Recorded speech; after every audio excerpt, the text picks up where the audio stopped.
Let's look now into how we resist, because all of us resist change in some ways. We have so many ways to do this. There are many nonverbal ways. All sorts of things, like we could leave the room, begin to do something else, start flipping through a magazine, or pretending we don't hear. We also use assumptions, such as it won't do any good, or they won't let me, or they won't understand. Or we may have beliefs that are part of our resistance, like it's not done, or I can't do that, or it's too much work. And then, of course, there's always them. We use them as our excuse for resistance. We give our power to them, and we say things like, my husband or wife won't let me, or the stars or the cards are against it, or my doctor says no, or they have to change before I can, or it's against my religion or my beliefs. Or we put our changes on hold by saying, I'll do it later, or the time isn't right, or after I move.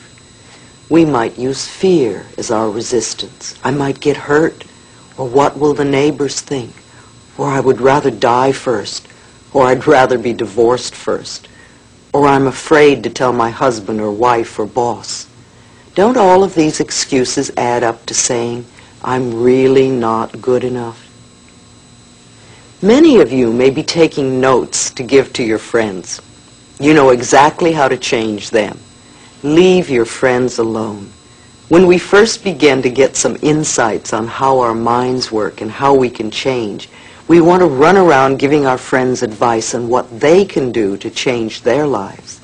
We say, do you know what's wrong with you? And this never works. They will not listen to you unless you change your life first. The only way we can teach is by example. When we have made our own changes, then our friends and our families will come to us and say, you're so different, what have you done? And then they'll be glad to listen and maybe even try what you have done.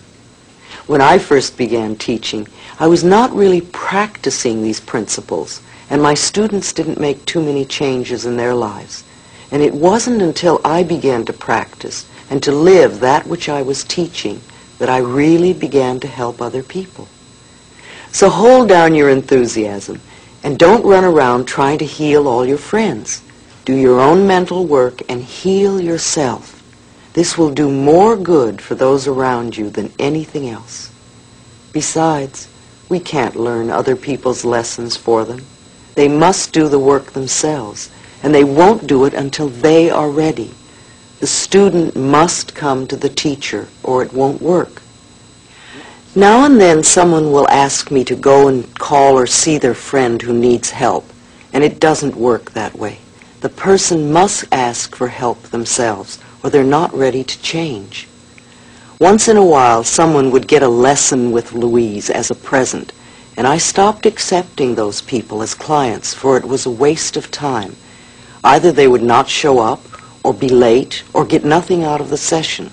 When the student is ready, the teacher always appears. We all want our families to accept us just as we are. Well, remember, what we give out, we get back. So if you want love and acceptance from your family, then this is what you must give to your family. When you are willing to accept them exactly as they are, then they will begin to accept you exactly as you are. We must be willing to practice what we want to have. The golden rule is ancient. It was never created to make us into goody-goody people. It was showing us a principle of truth. Give unto others as you would have them give unto you. Let's use the mirror to check our resistance level. Look into your eyes and say, I am willing to change. I am willing to change. Are you hesitating? Do you feel that it's not true? What is the belief that's in the way? Remember, it's only a thought, and a thought can be changed. Don't let this thought stop you from becoming free. We are looking for the real problem, not just the outer effect or issue. We create habits and problems to fulfill a need within us. When we can find a positive way to fulfill that need, we can release the problem. Willpower and discipline don't work to make permanent changes. See, if you're overweight and you diet, you can have all the willpower and discipline in the world. You can be really strong, and for months you may not eat one mouthful of food that you shouldn't eat. And the moment you drop your willpower and discipline, bloop, there's the weight again. It's because you haven't dealt with the real issue. You've only worked on the outer effect. The real issue with weight is usually fear, which creates fat for protection. And you can fight fat all your life and never get to the real issue. And you would probably die believing you were not good enough because you couldn't lose weight. Your need to feel safe could be fulfilled in a more positive way. Then the weight would leave by itself. So let's look a little deeper. If you're having problems with the last affirmation, I'm willing to change, then do this one. I'm willing to release the need for this problem or resistance. Let go of the need you have. Now, procrastination is another form of resistance, of saying you're not good enough. If you procrastinate, then you will not allow yourself to have what it is you say you want. Resenting another person having good in their life is another form of resistance to your own good.